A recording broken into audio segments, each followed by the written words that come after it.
पायल की शादी रामपुर गांव में हुई थी। पायल एक पढ़ी लिखी और समझदार लड़की थी। ससुराल में पहली बार उसे पीरियड्स हुए। अरे बहू, तेरी चाय क्या कल की का अवतार होने के बाद बनेगी? हम सब तेरे हाथ की चाय और पकौड़े खाने को कब से तरस रहे हैं। अरे नहीं सासू माँ, भगवान कल्कि के जन्म लेने के 2 घंटे पहले ही बन जाएगी चाय। बहू मजाक मत कर, जल्दी से चाय नाश्ता लेकर आ। देख, तेरे ससुर जी, तेरा पति, तेरी छोटी सी ननद सब तेरे हाथ के पकौड़े खाने का इंतजार कर रहे हैं।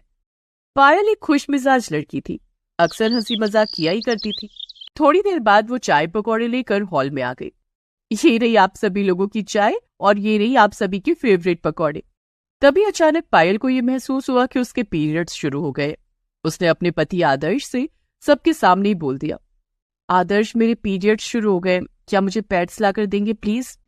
पायल, यहाँ पिताजी बैठे हुए हैं, मेरी छोटी बहन बैठी हुई है, सबके सामने तुम ऐसी बातें कैसे कर सकती हो? अपने मुंह से और कैसे? पायल, अब मजाक कुछ ज्यादा ही हो रहा है, और ज्यादा मजाक बदतमीजी कहलाता है। सबके सामने पीरियड्स वाली बात करते हुए तुझे शर्म नहीं आई? पायल, ये सब बातें तुम मुझसे अकेले में भी तो कह सकती थी, सब बातें सबके सामने नहीं कही जाती।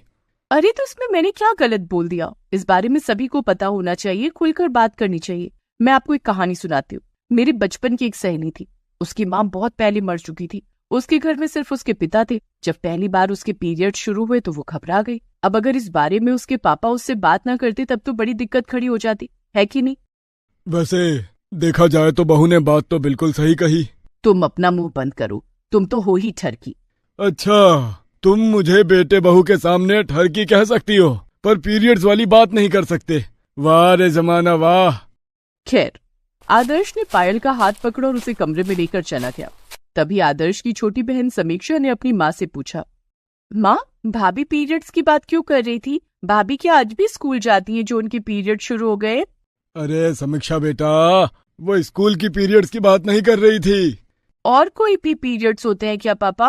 वो तू अपनी माँ से पूछ लेना बाद में। मैं जरा पंडित जी से मिलकर आता हूँ। दूसरी तरफ आदर्श अपनी पत्नी पायल को कमरे में डांट रहा था। पायल, थोड़ी मर्यादा में रहना सीखो। तुम यहीं बैठो, तब तक मैं पैड्स लेकर आता हूँ तुम्हारे लिए। हाउ स्वीट, गुस्से में तो तुम बिल्कुल सनी देओल लगते हो। सच में? अब जाइए, यहाँ बातें मत कीजिए। खैर, आदर्श ने पैड्स लाकर पायल को दे दिए। अगली सुबह पायल तैयार होकर कहीं बाहर जा रही थी। अरे बहू, कहाँ जा रही हो सुबह सुबह? माँ जी, मैं मंदिर जा रही हूँ। इतना सुनते ही उसकी सास का पारा हाई हो गया। बहू, अब ये कुछ ज्यादा हो रहा है। तुझे पता है ना कि तेरे पीरियड चल रहे हैं, फिर भी तू मंदिर जा रही है। अरे मैं उस मंदिर की बात नहीं कर रही हूँ। मेरे स्कूल का नाम था मंदिर पब्लिक स्कूल। वहीं मैं अपने स्कूल के दोस्तों से मिलने जा रही हूँ कई सालों बाद। हम सभी दोस्तों ने इतने सालों बाद अपनी यादें ताजा करने का प्लान बनाया, और इसके लिए स्कूल से अच्छी जगह और क्या हो सकती है? अच्छा, मैंने सोचा कि तू भगवान के मंदिर जा रही है। माँ जी, ये पूरी धरती भगवान का मंदिर ही तो है, तो क्या पीरियड के टाइम पर मैं अंतरिक्ष में चली जाऊं? वो दोनों सास बहू आपस में बात कर ही रही थी कि तभी अचानक समीक्षा के कमरे से उसके चीखने की आवाज आई।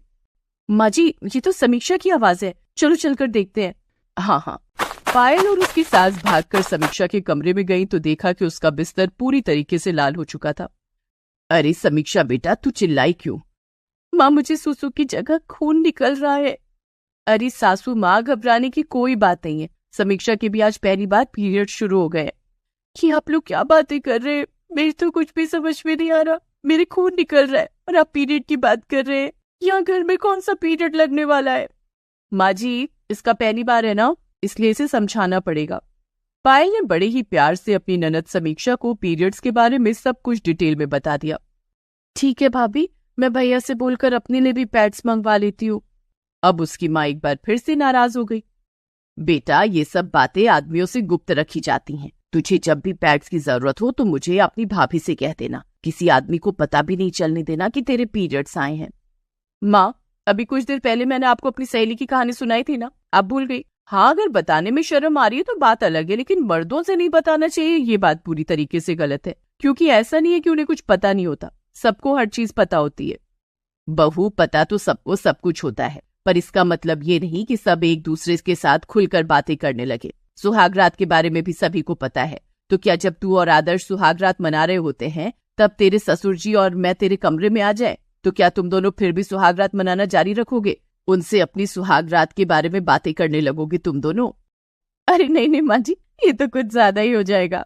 हाँ तो इसी तरह पीरियड्स के बारे में भी हर किसी से नहीं कहा जाता, क्योंकि इसमें एक मर्यादा होती है। हाँ, अगर कोई मजबूरी है तब बात अलग है, उसमें भी हम आस पड़ोस की महिलाओं की मदद ले सकते हैं या अपनी सहेली की मदद ले सकते हैं। जरूरी नहीं है कि अपने भाई और पिता से इसके बारे में बात की जाए। ये बात तो आपकी मुझे सही लगी माँ जी। खैर, कुछ दिनों बाद समीक्षा घर में बिना किसी को बताए अपनी सहेलियों के साथ गांव के एक मंदिर चली गई। पंडित जी पूजा कर रहे थे, तभी समीक्षा की सहेली ने कहा, यार समीक्षा, तेरे पीरियड चल रहे, तुझे मंदिर में नहीं आना चाहिए था। ये बात पंडित जी ने सुन ली। पंडित जी तुरंत भड़क गए। घोर अनर्थ कर दिया तूने तो, इस मंदिर को अछूत कर दिया तूने। अब मुझे पूरे मंदिर को गंगा जल से साफ करना पड़ेगा, तब जाकर मंदिर साफ होगा। पंडित जी, जब काली माता को बकरी का खून चढ़ाया जाता है तब तो मंदिर अछूत नहीं हो जाता। मैं जानती हूँ पीरियड्स वाली महिलाओं को मंदिर नहीं जाना चाहिए, क्योंकि इसके 101 से भी ज्यादा कारण है। इसके पीछे बहुत पुरानी कहानी है। आपने देखा होगा कि बहुत पुराने मंदिर पहाड़ों पर बने होते थे। लोगों को मंदिर जाने के लिए जंगल पार करना पड़ता था, इसलिए जिसके पीरियड चल रहे होते थे वो अगर जंगल से होकर मंदिर जाएंगी तो जानवर खून की महक 1 किलोमीटर दूर से भी पहचान लेते थे और उनका शिकार कर सकते थे, इसलिए उन्हें मंदिर जाना मना था। ये तो एक कारण हो गया। इसके अलावा 100 से भी ज्यादा कारण है कि महिलाओं को मंदिर नहीं जाना चाहिए। उसके बारे में आपको पता होना चाहिए, ना कि मंदिर अछूत हो जाएगा इस वजह से मंदिर नहीं जाना चाहिए। तू छोटी सी बच्ची होकर मुझ जैसे ज्ञानी महापुरुष को समझा रही है। आज के बाद मंदिर में दिखाई मत दे जाना। खैर, समीक्षा चुपचाप अपने घर वापस आ गई। उसने अपने घर में किसी को उस बारे में कुछ नहीं बताया। एक रोज उसकी माँ और उसकी भाभी पायल किचन में कुछ खाना बना रहे थे, तभी अचानक समीक्षा वहां पर आ गई और उसने अचार का डिब्बा खोल दिया। अरे अरे रुक जा समीक्षा, अचार की बरनी को हाथ भी मत लगाना, वरना ये अचार अछूत हो जाएगा और 1 हफ्ते के अंदर खराब हो जाएगा। भाभी, आप माँ को कुछ समझाती क्यों नहीं? माँ आपने सब कुछ मान रखा है, कभी ट्राई करके देखा? हमारे पुराने लोग क्या गलत जानकारी देकर गए हैं?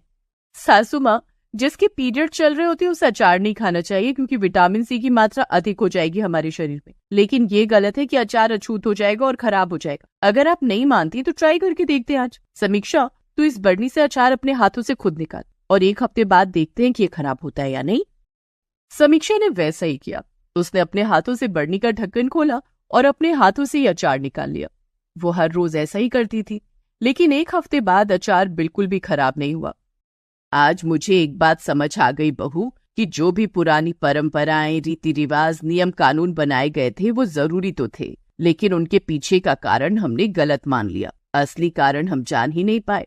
हाँ माँ जी, जितने भी पुराने नियम हमारे शास्त्रों में बनाए गए हैं वो सभी हमें मानने चाहिए, लेकिन उन्हें मानने के चक्कर में किसी को नीचा नहीं दिखाना चाहिए, क्योंकि उनके पीछे बहुत गहरे वैज्ञानिक कारण होते थे।